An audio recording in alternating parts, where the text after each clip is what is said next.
Boa noite, galera. Iniciando nesse momento aí, dia 16 de junho, né? Terça-feira, nossa aula de Civil 5 Bangu. Oi, Madiel, Larissa, Cristina, Leandro, Vinícius. Tudo bem? Estão me ouvindo bem?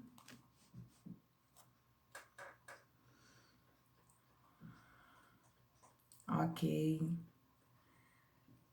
Todos bem, todo mundo legal, família legal.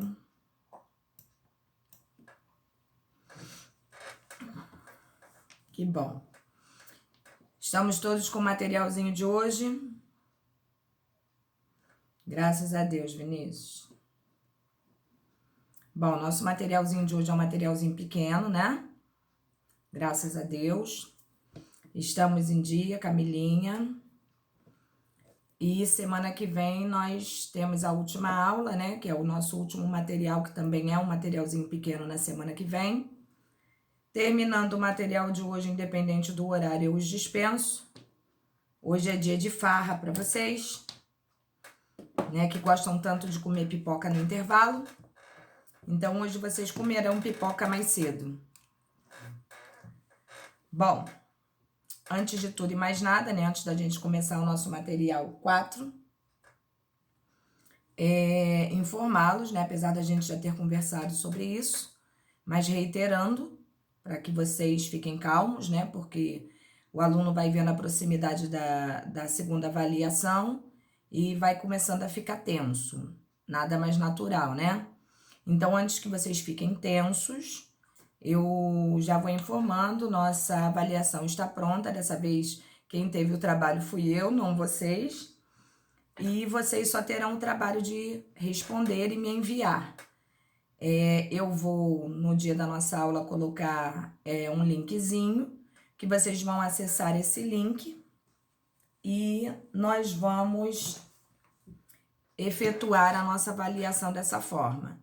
Esse link vocês não precisam baixar aplicativo nenhum, tá? De onde vocês estiverem, vocês vão poder estar fazendo, seja em casa, seja no trabalho, seja na rua, na chuva ou na fazenda. Até mesmo numa casinha de sapê, para ser bem piegas, né? Assim, a musiquinha, né? Então, fiquem tranquilos, não vão gastar mais dados do que gastam, né? Que a preocupação de vários alunos é esse. Ai, professora, eu vou gastar mais dados. Não, não vai gastar mais nada. É simplesmente responder, enviar, e depois que você der o status enviar, você não tem mais como abrir aquela prova, né? Aquela avaliação. Então, fiquem espertos, evitem, estou pedindo a vocês encarecidamente, né? Tentem fazer o próprio trabalho, cada um de vocês.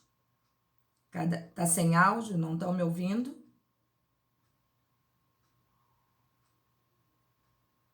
Estão me ouvindo ou é só o Davidson? Beleza. Então, Davidson, dá uma olhadinha aí para ver qual é o problema. Então, eu vou estipular um horário, né, para que vocês possam responder. Para que vocês não fiquem nervosos, e eu vou... Continua sem nome aí alguém aí, ó. Acho que é o Davidson de novo. Isso, apenas no dia da P2, Gabriele. É uma coisa rápida, tá? Uma avaliação dentro daquilo que se propõe o nosso estudo. Portanto, acalmem, não tem nada fora do nosso material, nada mesmo. Não existe motivo para estresse, não existe motivo para pânico, para nada disso. Acalmem. Eu pensei até em dividir em 2 trabalhos, mas achei que ia ser muito sacrifício para vocês. Como eu já dei um trabalho de pesquisa na P1, eu queria avaliá-los de outra forma na P2, né? E acredito que todos vão muito bem, uma vez que nós temos um material que nos informa sobre todas as situações. E vocês podem usar o código como vocês acharem que devem, né? Então, podem ficar bem tranquilos. Está ao nível da turma.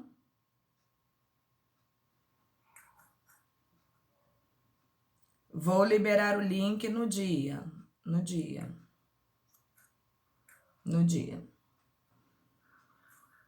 Tá?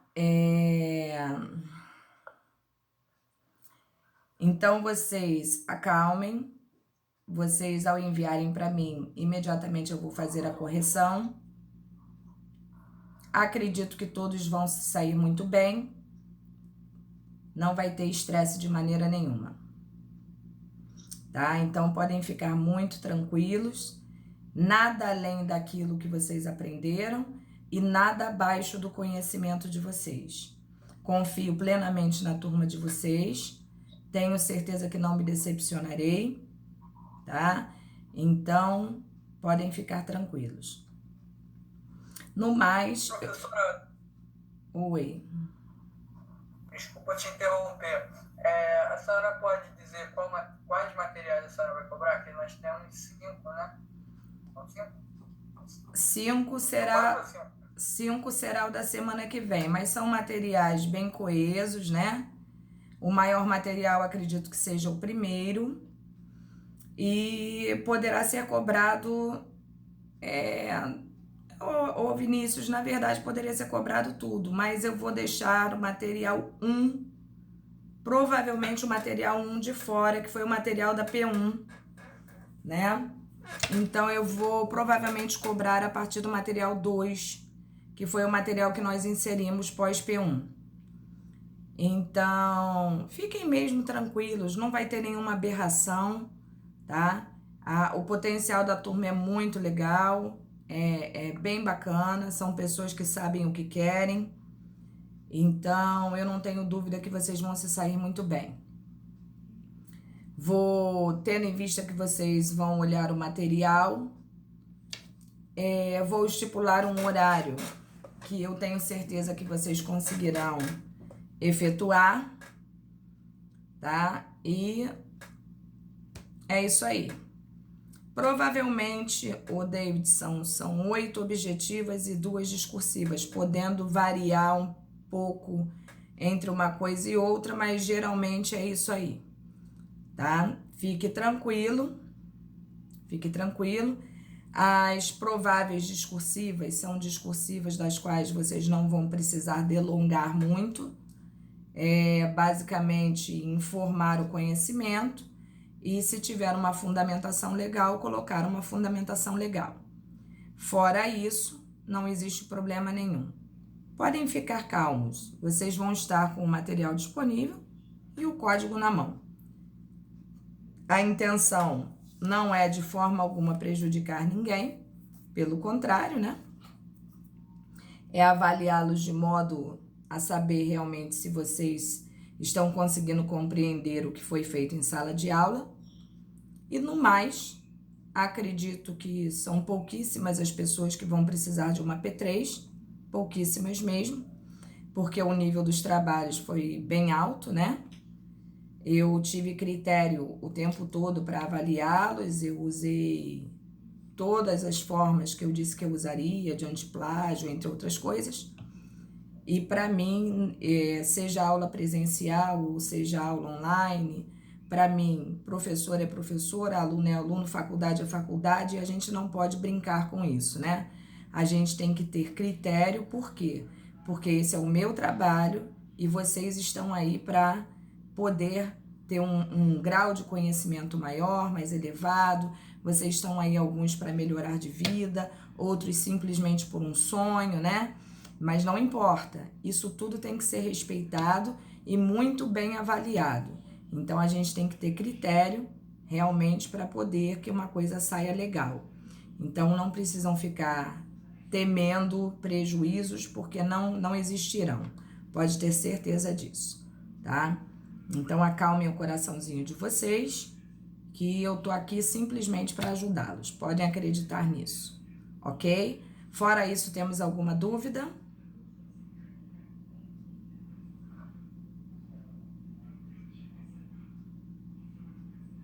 Não? Beleza. Beleza. Então, vamos começar o nosso material. É um materialzinho curto, tenho certeza que a gente vai acabar rapidamente, para que vocês possam comer a pipoquinha. Entendeu? E semana que vem, se a gente conseguir, se não, né? A gente vai conseguir também, porque o material, além de ser curto, é um material muito esclarecedor, muito simples. E se houver necessidade, a gente faz uma revisão na semana que vem, não tem importância nenhuma, né? A gente aproveita o restante do tempo, entendeu? Não há problema nenhum, eu estou à disposição. Fala, Inês, o que você está precisando? O que você deixou de ouvir? Fala para mim. A data da nossa avaliação vai ser no dia da P2 mesmo, tá? Professora, me desculpe, é porque eu tô assistindo a aula no carro, aí toda hora a internet cai, aí eu não tô conseguindo pegar, me perdoe. A senhora pode repetir, por favor, a data e como vai ser a prova? Não, vai ser dia 30/6, a Camilinha colocou aqui pra gente, né? Na verdade, deixa eu ver aqui, Camilinha. Dia 25 começa, 25 cai uma quinta, 26, 27, 28, 29, 30, isso mesmo, dia 30/6, tá? A avaliação será composta de exercícios, né? Vão ter férias, tomara, né, Vinícius? Exercícios entre múltipla escolha e discursiva, tá? Que vocês vão responder por um link que eu vou passar para vocês. Esse link terá um tempo para vocês poderem utilizar e posteriormente a este tempo ele se fechará e não mais poderá ser aberto. E assim que vocês terminarem de fazer a avaliação, né, o nosso trabalho, vocês vão me enviar e eu vou efetuar a correção.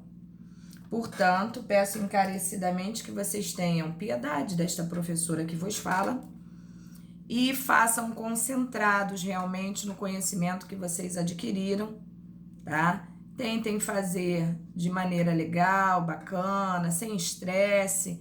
É uma avaliação como outra qualquer, tá? Tenho certeza que vocês vão muito bem, não tenho dúvida disso. Vamos começar nosso materialzinho. Esclareci aí, Inês?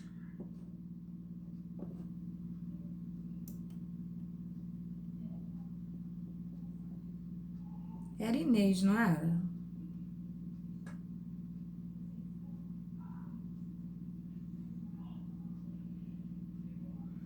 Acho que caiu de novo. Bom, vamos lá então, meu povo. Na aula passada, nós falamos sobre a aquisição, né, e perda da propriedade imóvel. Hoje nós vamos falar sobre aquisição e perda da propriedade imóvel, que em tese é muito mais fácil, muito mais simplificada. Vocês vão ver que vocês não vão ter dúvida nenhuma. Chega a ser brincadeira de criança isso aí.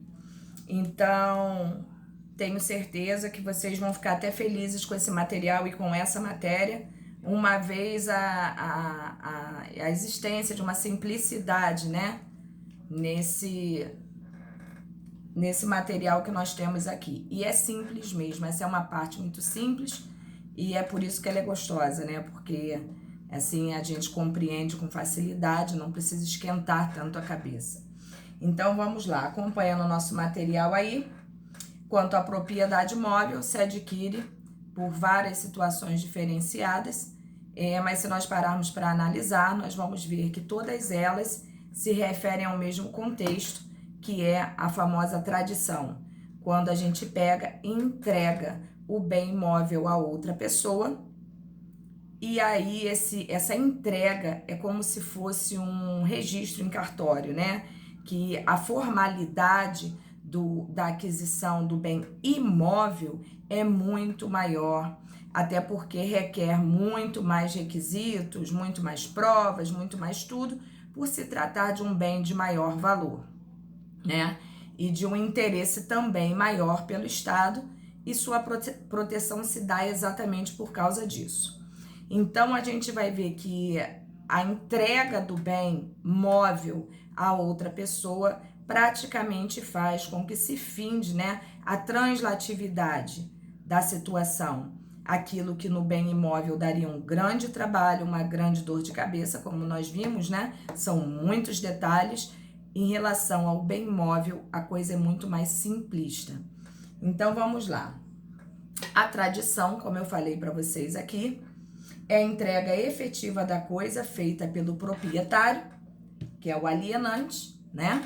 Ao adquirente, ou seja, eu abro mão daquilo que é meu para você, seja onerosamente, a título oneroso ou não, e a partir do momento que eu faço essa entrega, eu estou praticamente fazendo a translatividade da propriedade da coisa, em virtude de um contrato com a intenção de transferir o domínio. A tradição completa o contrato, pois tendo em vista a importância da propriedade para o direito, é necessário que para se desfazer de um bem, além de um contrato, a coisa seja concretamente entregue ao adquirente. Quando a gente fala do contrato nesse sentido aí, muita gente entende que já está implícito na entrega a questão desse contrato, né? É como aquele contrato verbal, oral, né? Tácito. Esse contrato, ele já está implícito. Eu sempre falo o seguinte, nós somos operadores do direito. E como bons operadores de direito que somos, eu gosto muito ainda, eu sou muito ligada a essa questão do papel. Sabe, as pessoas até brincam comigo, né? E eu sofro até, assim, não é um preconceito, não é esse nome, né? Mas é, assim, uma crítica. Eu recebo, às vezes, crítica da minha condição de operadora do direito. Fala, poxa, mas você sabe lidar com a coisa? Tem tanto problema com isso? Eu falei, tenho sim. Exatamente por eu ser operadora do direito é que eu evito aborrecimentos futuros. Então, para mim, realmente, o papel ainda traduz muita coisa. Ainda que seja, sabe, uma besteira, um telefone, um mouse, seja o que for.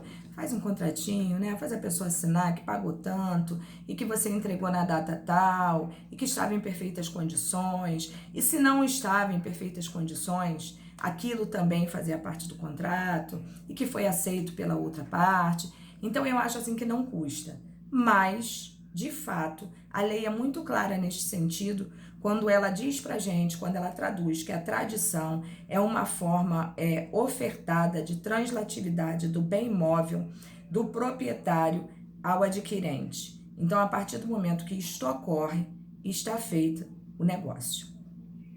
Exemplo. Ah, tá, não li ali, né? A tradição completa o contrato, não, li sim. Exemplo, comprador, donatário, né?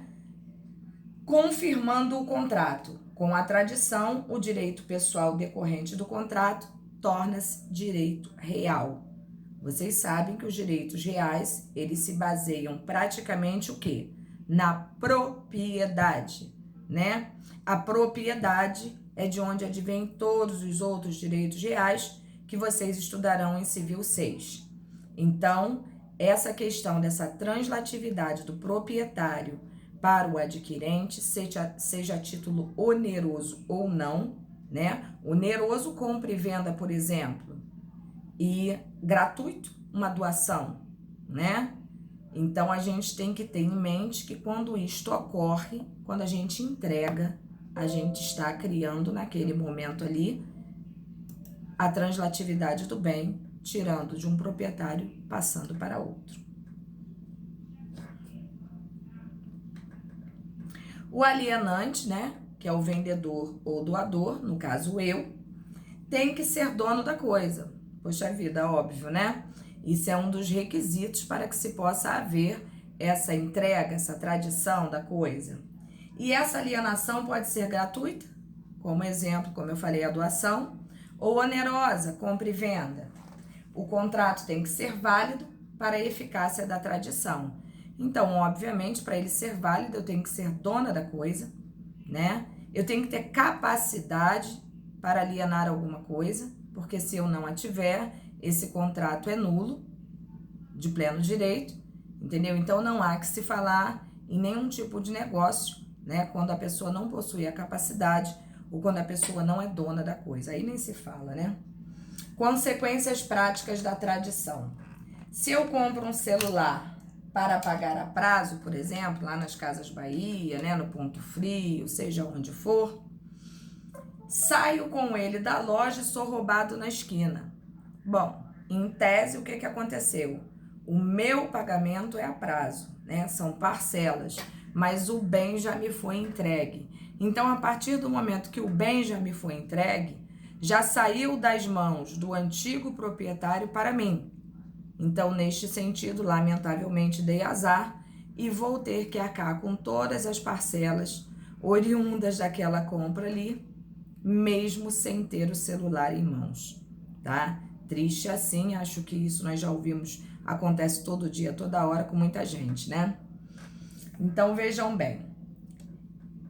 Sou roubado na esquina, não posso deixar de pagar as prestações, pois o aparelho já era meu. Esse termo de prestações ali é até um termo meio equivocado, né? Uma vez que a prestação é uma só. Qual é a prestação? A prestação é efetuar o pagamento, né? Quando a gente fala vulgarmente prestação, a gente está se referindo ao parcelamento.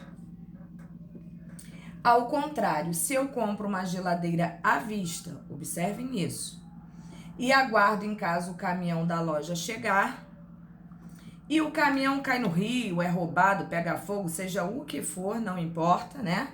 A loja vai ter que arcar com aquela entrega que foi perdida, me dando uma outra geladeira, independente dos prejuízos que ela vier a ter. Por quê? Porque em nenhum momento ela me ofertou essa entrega. E se assim não aconteceu, ela ainda é responsável por aquele bem ali. Então, neste sentido, vocês vejam que discrepância, né? Um parcelamento, eu sou roubada na esquina e eu tenho que continuar pagando, porque já havia me sido entregue o bem. Era de responsabilidade minha. A partir do momento que eu compro uma geladeira à vista e a loja não me entrega, ainda é responsabilidade dela, porque não houve a entrega, portanto, não houve a translatividade. Então, olha que legal, né? Só posso fazer uma pergunta? Claro. E quando o exemplo que você citou aí sobre uma entrega, e quando a empresa vende e uma transportadora qualquer vai entregar e acontece isso com a transportadora, ela é assaltada. No caso, está sob os cuidados da transportadora. Como é que fica? Sim, esse aí é um mistério, né? Porque eu falo um mistério até porque muitas pessoas têm sofrido um prejuízo muito grande, até quanto à entrega do bem, porque às vezes não, toda hora, né? A gente paga até pelo serviço da transportadora e a gente acaba tendo que ir buscar no correio. Isso é um abuso, isso é um absurdo. Mas quando, não foi essa pergunta que você fez, foi só para desencadear uma outra situação, mas quando isso acontece, você também não é responsável por nada, entendeu? Você vai ter que receber o bem da mesma maneira, você está protegido. A lei nos faculta esse tipo de situação. Quem vai ter que responder, tá? Em regra, é a transportadora para a empresa que mandou entregar. E você receberá independente de qualquer situação, porque neste sentido a compra foi feita com a empresa, tá? Mas, se fosse o caso de um aborrecimento, nós não vamos mais entregar porque foi roubado. Você entra contra a empresa e subsidiariamente vai entrar ali também a outra, que seria a transportadora, porque as duas são responsáveis pela situação. Eu sempre falo isso, eu gosto de pecar mais por excesso do que por omissão, tá? E o juiz que decida se ele quer tirar alguém do polo, né, daquela contenda ali. Eu é que não posso me aborrecer, entendeu? Então, eu sempre falo isso. A responsabilidade da entrega é deles. Se depois a empresa vai entrar com uma ação regressiva contra a transportadora, aí eles que têm que se virar, porque esse aborrecimento não é nosso. Nós temos que imediatamente receber o bem como se nada tivesse acontecido, entendeu, Madiel? Foi o Madiel que fez a pergunta? Foi, não foi? Deu para entender mesmo? Ok. Isso acontece muito, né, Madiel? Hoje em dia, os caminhões, os carros de entrega e até mesmo dos correios, né? Eles são muito assaltados e E realmente, às vezes, a gente vê acontecer coisas absurdas, como, por exemplo, eles te enviam um e-mail simplesmente falando para você: olha, lamentavelmente não temos mais nos estoques. Ah, não tem? Não, tem que ter. Não tem vírgula, se vira, né? E neste sentido, exatamente. E neste sentido, eles são obrigados a te dar um igual ou um, inclusive, acima do valor, se não tiver mais aquele modelo na loja. Entendeu? Você não pode ter um modelo abaixo do que você pediu. Igual ou acima, maravilha. Não tem problema nenhum. Ok? Vamos lá, então.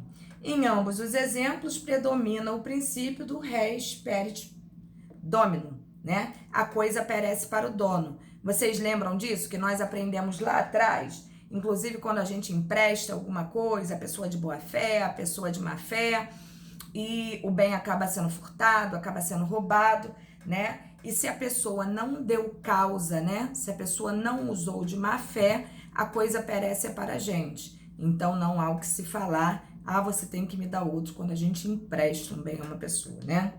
A coisa realmente perece sempre para o dono, não tem jeito. E no caso, o dono aí na transportadora ainda é a transportadora e a loja, né? Uma vez que nós não a recebemos. Então, vamos lá. A tradição é o ato externo, público, e corresponde ao registro por aquisição da propriedade imóvel. É como se fosse realmente o registro que a gente faz do bem imóvel em um cartório. A entrega, ela é entendida como se fosse um registro, entendeu? Estou pactuando aqui, estou te entregando, agora é seu. Disse que a tradição é o registro informal, sem solenidades, né? Só após a tradição é que haverá propriedade com todos os atributos. E aí nós vimos a importância que é a tradição. Por isso que é perigosíssimo, eu volto a falar com vocês que são estudantes de direito, é perigosíssimo você vender um bem, entregar o bem sem ter recebido. E pior ainda se você nada escreveu em um documento, em um papel, né? Então a gente tem que ter muito cuidado com isso, porque a entrega é uma prova, eu diria assim, quase que concreta, dessa transferência do bem como se tudo estivesse certo. E se não for uma pessoa extremamente confiável, a gente acaba se estrepando, né? A gente vê isso muito, inclusive, em venda de automóvel, né? E depois a pessoa fica aí desesperada, sem saber como fazer. Vou à delegacia e registro furto, registro roubo, registro... E aí, meu filho, é uma salsa, é um problema. E aí, até você explicar que focinho de porco não é tomada, você já criou um problemão, já gastou um dinheirão, já se aborreceu a beça. E o judiciário, como é moroso, você ainda vai ter muito para se aborrecer. Então, tudo que vocês forem fazer neste sentido, eu aconselho-os a botar no papel. Ocupação é a segunda situação aí, ó. Ocupar é se tornar proprietário de coisa móvel, sem dono ou coisa abandonada. Muito cuidado com isso. Ressalto que ocupar coisa imóvel, sem dono ou abandonada, gera posse, não é isso? E não propriedade, coisa imóvel. Posse que pode virar propriedade pelo uso capião, como nós vimos anteriormente.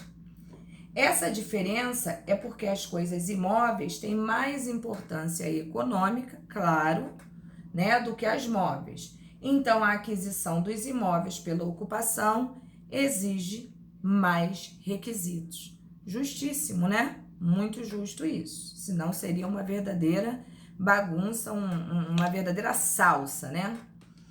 Coisa sem dono e coisa abandonada são coisas distintas, a gente não pode confundir isso. Coisa sem dono, por exemplo, a gente pode entender, né, que são as res nullius, né? Que são concha da praia, pedrinha da praia, né? É uma pedrinha que você acha no chão. São coisas sem dono, até porque são coisas muito mais simbólicas, né? Sem tanta importância econômica.